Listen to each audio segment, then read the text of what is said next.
नमस्कार, good evening, Shubh Sandhya. Sports can में आप सभी का स्वागत। स्पोर्ट्स कैन के आज के संस्करण में मैं हूं अतहर सईद आपके साथ। तो श्रोताओं, तमाम खेल खबरों पर विस्तार से चर्चा के लिए हमारे साथ हमारे स्टूडियो में मौजूद हैं वरिष्ठ खेल पत्रकार संजीव कुमार। संजीव, स्पोर्ट्स कैन कार्यक्रम में आपका बहुत स्वागत है। बहुत बहुत धन्यवाद और मेरी ओर से भी सबको नमस्कार। तो चलिए सबसे पहले नजर डाल लेते हैं अब तक की स्पोर्ट्स हेडलाइंस पर। सैयद मोदी अंतर्राष्ट्रीय बैडमिंटन टूर्नामेंट में भारत के लक्ष्य सेन पुरुष सिंगल्स और पीवी सिंधु महिला सिंगल्स के फाइनल में पहुंची, जबकि त्रिशा जॉली और गायत्री गोपीचंद पुलेला महिला डबल्स के फाइनल में पहुंची। विश्व शतरंज चैंपियनशिप में भारतीय ग्रैंड मास्टर डी गुकेश और विश्व चैंपियन चीन के डिंग लिरेन के बीच 5वें दौर की बाजी ड्रॉ रही। ओवल में भारत और प्रधानमंत्री 11 के बीच 2 दिन के क्रिकेट अभ्यास मैच के पहले दिन का खेल बारिश के कारण नहीं हो सका।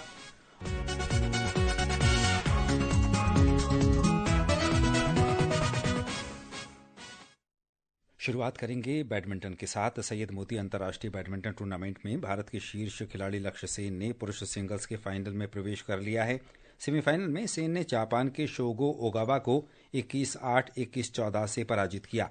अब खिताबी मुकाबले में लक्ष्य का सामना सिंगापुर के जिया हेंग जेसन तेह से होगा। तेह ने भारत के प्रियांशु राजावत को हराकर फाइनल में प्रवेश किया। इससे पहले भारत की शीर्ष महिला खिलाड़ी पीवी सिंधु महिला सिंगल्स के फाइनल में पहुंची। उन्होंने हमवतन उन्नति हुड्डा को 21-12, 21-9 से हराया। एक अन्य मुकाबले में त्रिशा जॉली और गायत्री गोपीचंद पुलेला की भारतीय जोड़ी भी थाईलैंड की वेनियापा एमसार्ड और नुताकरण एमसार्ड को 18-21, 21-18, 21-10 से हराकर महिला डबल्स के फाइनल में पहुंच गई हैं। इस बीच मिक्स डबल्स में भारतीय जोड़ी ध्रुव कपिला और तनिषा क्रास्टो ने चीनी जोड़ी झाओ झी होंग और योंग जी यी को 21-16, 21-15 से हराकर फाइनल में प्रवेश किया। संजीव, दिल खुश हो गया। क्या शानदार प्रदर्शन रहा है भारतीय शटलर्स का, जहां तक आज के खेलों का सवाल है। और अब फाइनल की राह अगर मैं आपसे पूछूं तो कितनी आसान, कितनी मुश्किल होगी भारतीय खिलाड़ियों के लिए, विशेषकर अगर मैं पुरुष सिंगल्स की बात करूं, चूंकि लक्ष्य सेन के सामने सिंगापुर के जिया हेंग जेसन ते होंगे। तो इस फाइनल मुकाबले पर आपकी क्या टिप्पणी है? देखिए, सबसे पहले तो आपने जो कहा दिल खुश हो गया, तो मैं भी वही कहूंगा एज ए फैन। लेकिन अगर एक विश्लेषक के तौर पर देखूं, अगर इसको बहुत सूक्ष्मता से देखूं तो ये बहुत बड़ी उपलब्धि नहीं है, क्योंकि ये दोनों ही खिलाड़ी, खासतौर पे अगर देखें तो लक्ष्य सेन की बात करें, उन्होंने अच्छा तो किया है लेकिन बहुत सारे टूर्नामेंट्स नहीं जीते हैं, बहुत चोटिल रहे हैं। ओलंपिक्स में भी देखिए एकदम वहां मेडल के करीब जाके मेडल नहीं जीत सके, और कई टूर्नामेंट्स में क्वार्टर फाइनल में बाहर हो गए, प्री क्वार्टर में बाहर हो गए, दूसरे राउंड में हार गए, ऐसे। तो ये जो मैं एक बताना चाहूंगा कि जो बैडमिंटन वर्ल्ड फेडरेशन की एक कैटेगरी है डिफरेंट, जो टूर्नामेंट्स होते हैं उसमें सबसे लोएस्ट कैटेगरी होती है सुपर 100, उसके बाद सुपर 300। तो ये 300 वाली कैटेगरी है नीचे से जी। और उसके ऊपर जाइए तो 500 है, 750 है, 1000 है। और इसमें अगर आप देखें तो दुनिया के कोई बढ़िया टॉप खिलाड़ी ने हिस्सा नहीं लिया, एक्सेप्ट लक्ष्य सेन को रख लें। और टॉप 3 विमेंस में और टॉप 3 मेंस में दोनों में ही भारत के प्लेयर थे। ये जो तेंग से जिनसे मुकाबला है सिंगापुर के प्लेयर, तो वो चौथी सीड है। इनके ऊपर राजावत भी थे और भारत के किरण जॉर्ज भी थे। बिल्कुल। तो ये समझ लीजिए कि यहाँ भारत का ही दबदबा है, और हर एक उसमें देखें तो सेमीफाइनल में भारत के 3 प्लेयर पहुंचे हैं, 2 प्लेयर पहुंचे हैं। तो अच्छी बात है, अपने खिलाड़ी को आपने हराया और वहां पहुंच रहे हैं, प्रोत्साहन देने वाला तो है। बस एक चीज है कि उनको एक कॉन्फिडेंस मिलेगा, बाकी और बड़े टूर्नामेंट के लिए एक हौसला मिलेगा, बस यही फर्क है। सही कहा आपने, चूंकि पीवी सिंधु काफी समय से बेहतर प्रदर्शन की तलाश में थी और अब हमें फॉर्म में नजर आ रहे हैं। जहां तक सैयद मोदी टूर्नामेंट की बात है तो उन्होंने अपने आप को साबित किया है। जहां तक अब तक का सफर है, फाइनल में पहुंच गई महिला सिंगल्स के। देखिए, सिंधु के साथ भी मैं वही कहूंगा, सिंधु ने अच्छा खेल दिखाया है, लेकिन बस उनके लिए यही कॉन्फिडेंस वाली बात होगी कि उन्होंने एक बड़ा सुपर 300 का जो टूर्नामेंट है वहां जीता है और उनको एक हौसला मिलेगा। लेकिन इसी टूर्नामेंट में अगर देखें तो कुछ मैच उनके बहुत टफ रहे, जैसे वो वर्ल्ड नंबर अभी बहुत नीचे चली गई, 18वें नंबर पर हैं। बिल्कुल। अब कोई 118 नंबर का प्लेयर है, उसके खिलाफ अगर आप बहुत मुश्किल से जीत रही हैं, तो वो थोड़ा सा आगे के लिए चिंता की बात है। यहाँ पर मुझे नहीं लगता है कि भारत के दोनों खिलाड़ियों के लिए खिताब जीतना कोई मुश्किल वाली बात होगी। यानी कोई राह मुश्किल नजर नहीं आ रही है जहां तक पीवी सिंधु और लक्ष्य सेन के फाइनल का सफर है। जी बिल्कुल, मुझे लग रहा है दोनों को खिताब जीतना चाहिए। अच्छा, महिला डबल्स की अगर बात करें तो त्रिशा जॉली और गायत्री गोपीचंद के बारे में आपका क्या ख्याल है?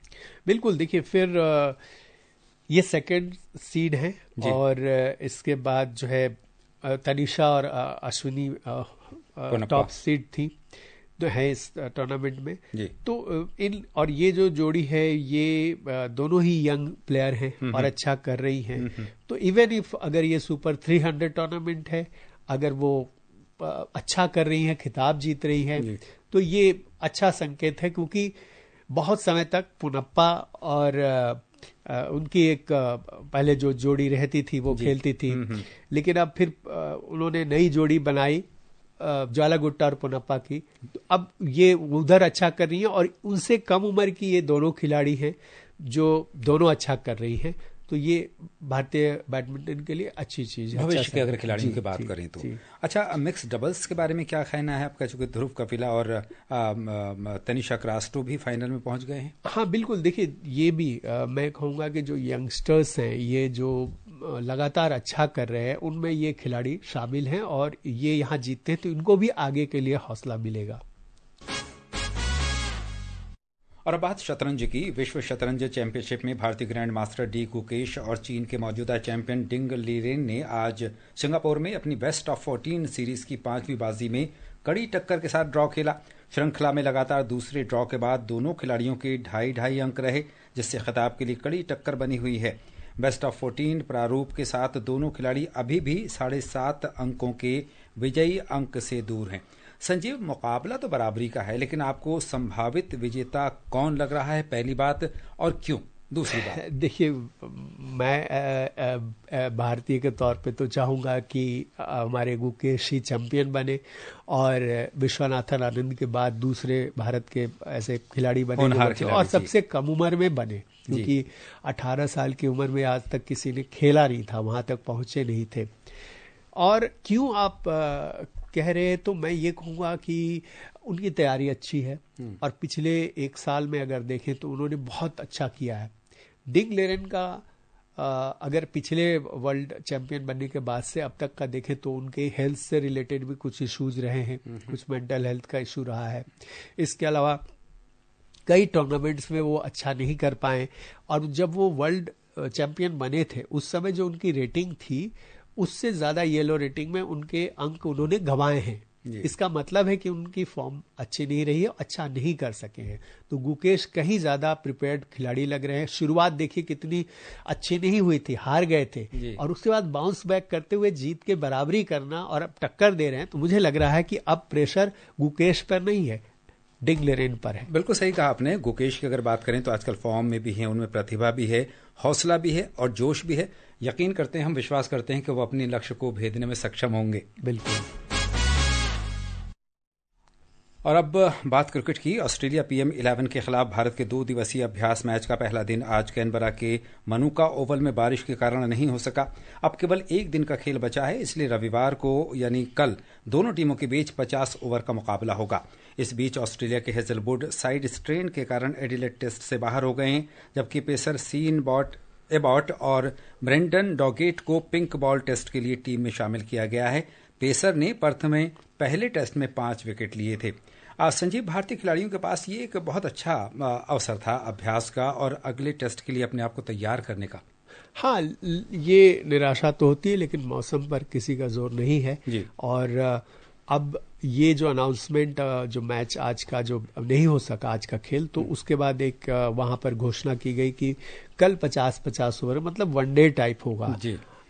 थोड़ा सा फर्क होगा, क्योंकि अगर आप टेस्ट खेलते हैं तो उसमें आपका जो 5 दिन का मैच होता है, जो आपका माइंडसेट होता है वो अलग होता है, किस तरह से इनिंग्स को आगे बढ़ाना है। अब 50 ओवर में आप चाहेंगे कि ज्यादा से ज्यादा बैट्समैन उसमें उस प्रैक्टिस करें, तो अगर ये संभव होता है तो बस एक बात होगी कि आपको पिंक बॉल से प्रैक्टिस का थोड़ा मौका मिल जाएगा मैच सिचुएशन में, अदरवाइज ये एक आइडियल प्रिपरेशन नहीं होगा। अच्छा, तैयारियों की बात की जाए तो संजीव, एडिलेड टेस्ट की तैयारियां भारत की ओर से किन खिलाड़ियों को मौका मिल सकता है और किन को ड्रॉप करने की संभावना आपको नजर आती है इस मैच में? देखिए, रोहित शर्मा जब आएंगे और शुभमन गिल, 2 खिलाड़ियों के आने की उम्मीद है, तो ऐसे में तो मुझे लग रहा है कि ध्रुव जुरेल और देवदत्त पाडिक्कल हटेंगे। रोहित शर्मा किस पोजीशन में खेलेंगे ये हर कोई अलग अलग बात कह रहा है। यहाँ चेतेश्वर पुजारा जो वहाँ के कंडीशन में बहुत खेल चुके हैं, टेस्ट स्पेशलिस्ट हैं जी, वो कह चुके हैं कि रोहित शर्मा चूंकि लेट से गए हैं, उनकी फॉर्म भी अच्छी नहीं है, तो नंबर 3 पर खेलें और राहुल और जायसवाल जो है ओपन करें।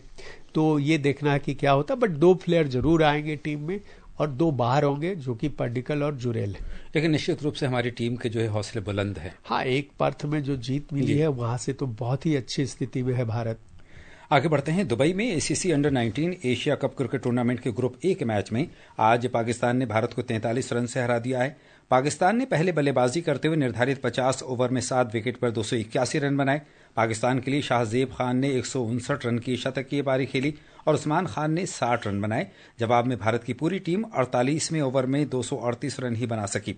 भारत की ओर से निखिल कुमार ने सर्वाधिक 67 रन बनाए, जबकि मोहम्मद इनान ने 30 रन का योगदान दिया। संजीव, कहाँ कमी रह गई? देखिए, मुझे ये लग रहा है कि जो दोनों ओपनर थे उनके, साजेब ने तो जरूर शतक बनाए, दूसरे ओपनर जो भी उनके थे, तो ये इनकी ओपनिंग बहुत अच्छी रही उन्होंने। और ये जो सहजैब देखिए, उन्होंने एक रिकॉर्ड भी बनाया, 10 छक्के लगाए उन्होंने जी। और वो बहुत ही अटैकिंग बैट्समैन है, मैंने सुना था, लेकिन वो बहुत संभल कर खेले और उन्होंने अपनी पारी को जिस ढंग से आगे बढ़ाया और बाद में वही डोमिनेट करने लगे और बहुत तेजी से रन बनाए।